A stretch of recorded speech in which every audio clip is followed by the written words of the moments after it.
Wait a minute. Groovy. And cut! Oh, hi there. My name is Prostetnik Vogon Jeffs, and in this video I'm going to be talking about the gothic superhero film, The Crow. Would you live for me? No, that's not it. I'm talking about The Crow. Oh, God, stop it. I'll have plenty to say about this horrendous disappointment later. No, I'm talking about the 1994 gothic superhero film, The Crow. There we go. It's a 90-minute glorified music video directed by two-hit wonder Alex Proyas, starring Brandon Lee, Ernie Hudson, and that crazy guy from The Warriors.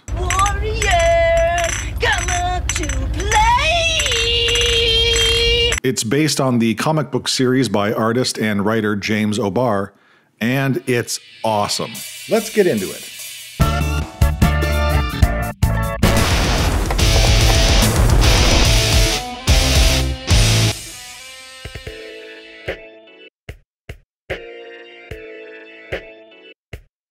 All right, let's get some hard truths out of the way before we dive into this one. The Crow is not a perfect movie. The screenwriting isn't phenomenal, the antagonist is flawed, and his motivations are poorly developed. Problem is, it's all been done before, you see what I'm saying? The special effects are dated, blah, blah, blah, blah, blah. I could go on. If I was looking to pick this movie apart, I could do it, but this is a case where the whole is greater than the sum of its parts. This movie is awesome, and I'm going to spoil the shit out of it. All right.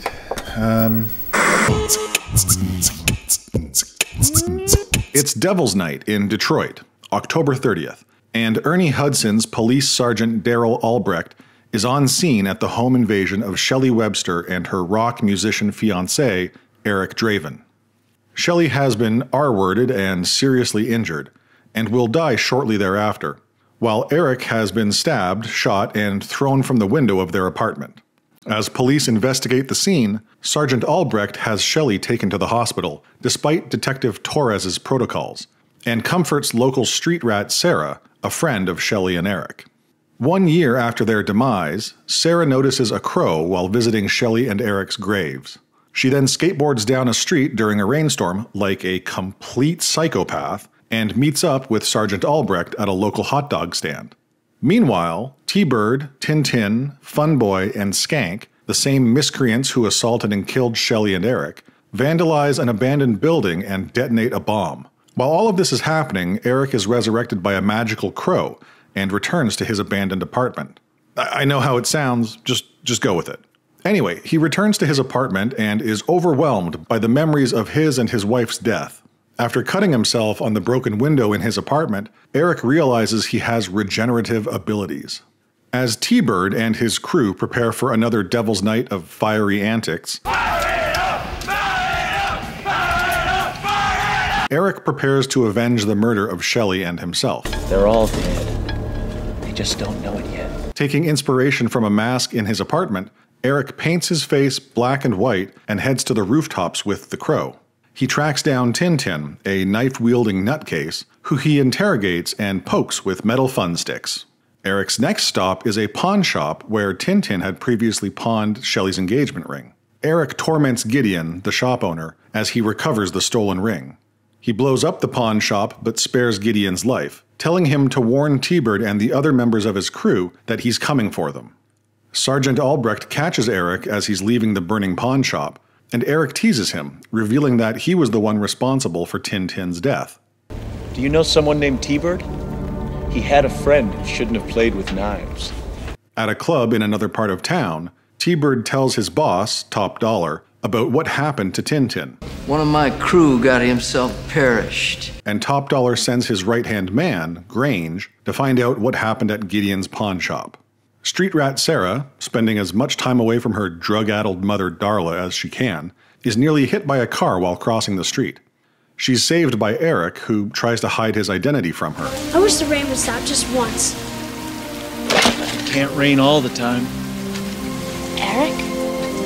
Back at the police station, Sergeant Albrecht begins investigating the death of Shelley and Eric. and discovers that Shelley had been fighting against tenant evictions in a building that crime boss Top Dollar had intentions of taking over.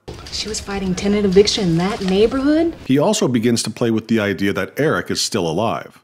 Shortly thereafter, Eric visits Funboy, who is doing naughty stuff with Sarah's mom. Jesus Christ walks into a hotel. Ow.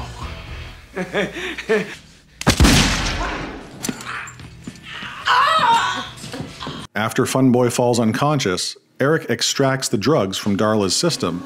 Your daughter is out there on the streets waiting for you. And sticks Funboy with a lethal amount of morphine. Later that night, Eric visits Albrecht at his apartment and learns he was with Shelley at the hospital, comforting her as she died. Eric absorbs the experienced pain and memories from Albrecht. He then heads out to take revenge on T-Bird, having him race with police through the city at top speed, before taping him to the driver's seat of his car and detonating a trunk full of explosives. The following morning, Darla makes breakfast for Sarah, and Sergeant Albrecht is suspended for misconduct by a bitter Detective Torres. Sarah visits Eric in his old apartment, while Top Dollar and Grange question Skank and discover the identity of the man who has been taking them out one by one. During a meeting to prepare for an escalation in Devil's Night shenanigans, Top Dollar is visited by Eric. He wants Skank, the final member of T-Bird's assault crew. I just want him. But Top Dollar isn't willing to give him up, and a gun battle ensues. Eric dispatches dozens of criminals and eventually gets his hands on Skank, who he throws through a window to his demise. The police show up after all the dirty work is done and chase Eric through the streets of Detroit. He eventually gives them the slip with some help from an off-duty Albrecht.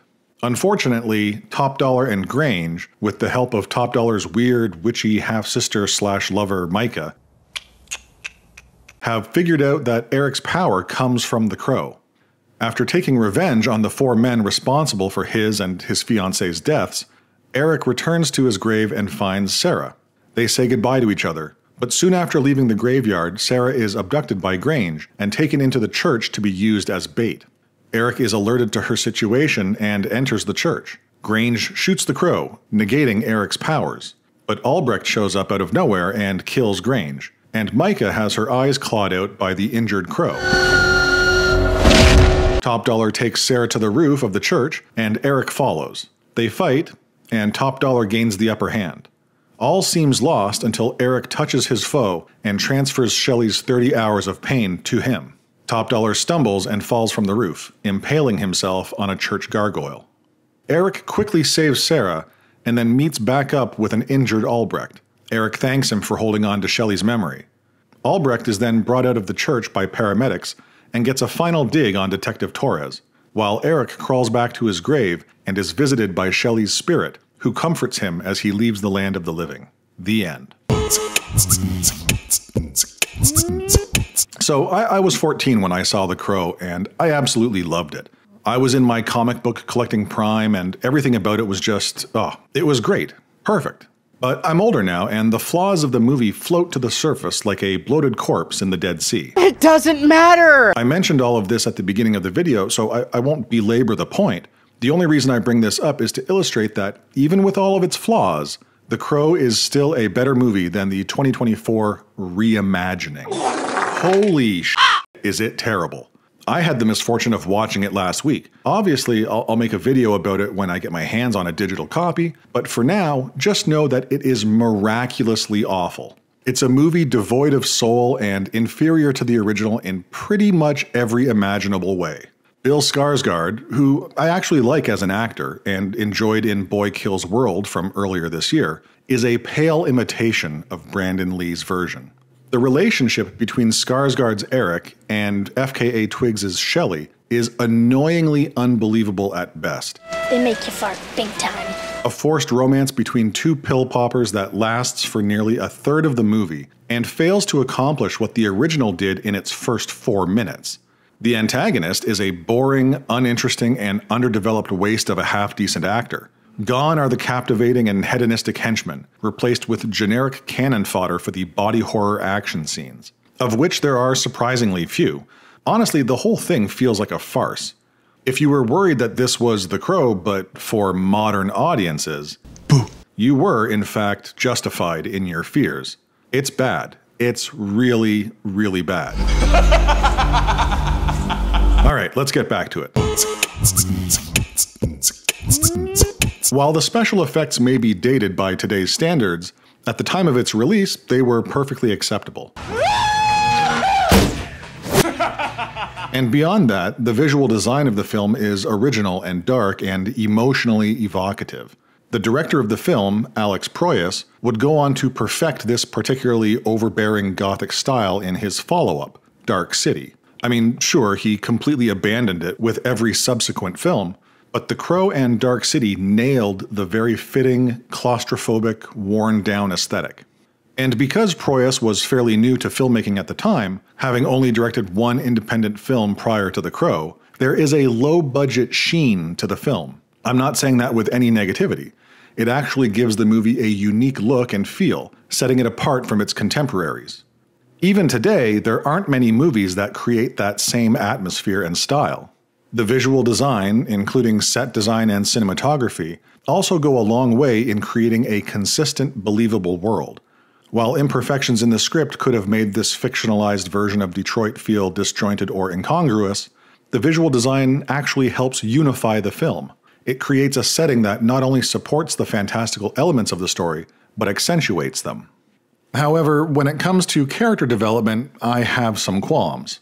Eric is a very basic character, in that his arc is more or less this. He and his fiancée are murdered. He comes back from the dead to get revenge, he gets his revenge, and well, that's about it.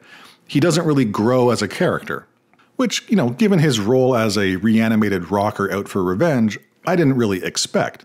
But that's when the onus of development should have been shifted to a supporting character. And we never really get that. The closest we get is the relationship with Sarah and her relationship with her mother. It's explored, sure, but superficially. In such a light and nonchalant way that the scene between the newly sober Darla and her daughter kind of falls flat. It feels unimportant. And sorry to harp on this so much, but the plot is a bit weak as well. Eric is more or less immortal after his reanimation, so his run-ins with T-Bird's crew don't give the impression that there is anything at stake. It's not until the end of the movie, when Eric's connection with the Crow is discovered, and Sarah is abducted by Top Dollar, that the stakes are actually raised. Instead of having an ebb and flow to the challenges facing Eric, everything feels weighted to the end of the movie. Which would normally drive me up the f***ing wall. But to its credit, the pacing of the Crow's story doesn't really bother me. Brandon Lee is just so perfect for this role. His charisma and charm make his encounters with Tintin, Funboy, T-Bird, and Skank truly entertaining and fun to watch, even if it is just PG-13 revenge porn.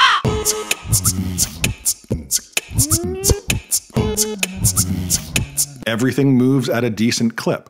Alex Proyas and company move from scene to scene with purpose, but were never rushed. I loved every confrontation between Eric and his targets.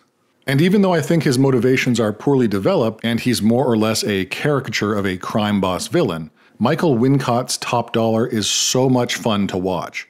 He's believably deranged in a sedate and methodical way. He's intriguing. I mean, he's perfectly cast.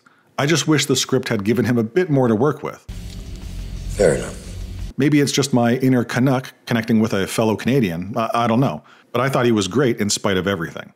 And David Patrick Kelly as T-Bird? Mwah! Chef's kiss. I'd be totally fine with these two as the antagonists of every movie. And so yeah, despite a flawed script and a lackluster character arc, I still had the feels when Eric and Shelley are reunited at the end of the film. We knew absolutely nothing about Eric's fiancée, and this was still a better love story than almost everything Hollywood has produced over the past 2 decades. Am I being hyperbolic? Okay, yeah, a bit, maybe, sure. But also not really. I don't care. I thought the scene where Eric and Sarah said goodbye to each other was touching. I was satisfied when Top Dollar got impaled. I was fulfilled when Eric and Shelley were reunited. It was great. I just love this movie. I love the casting. Ernie Hudson, great. Michael Wincott and David Patrick Kelly and Lawrence Mason and Michael Massey, great. Tony Todd, f***ing Tony Todd, great. Rochelle Davis, yeah, I mean, she was okay. But Brandon Lee, oh, awesome. I'm not even a huge Brandon Lee fan. I've never seen him in anything else before or since. I mean, it's crazy. It's like he disappeared off the face of the earth after this movie. I wonder what he's been up to.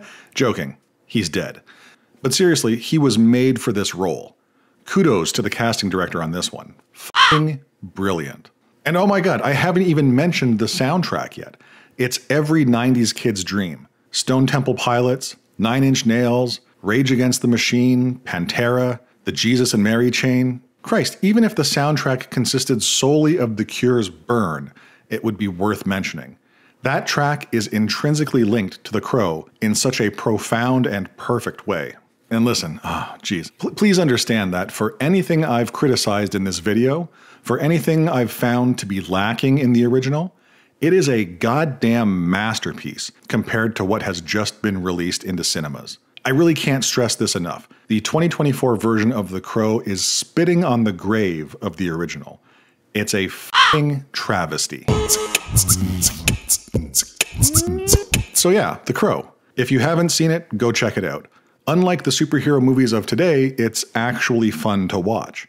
And the craziest part of the whole thing is that the premise of the movie, or at least, part of it, the rampant fires and violence in Detroit, is actually based on real-world events. I didn't know it until recently, but the whole Devil's Night building arson thing was actually something that plagued the Michigan city for years. In 1984, there were 810 fires on Devil's Night, up from 553 the previous year, up from like 50 or 60 in an average year. I mean, that's f***ing nuts. Anyway, The Crow is a truly great movie.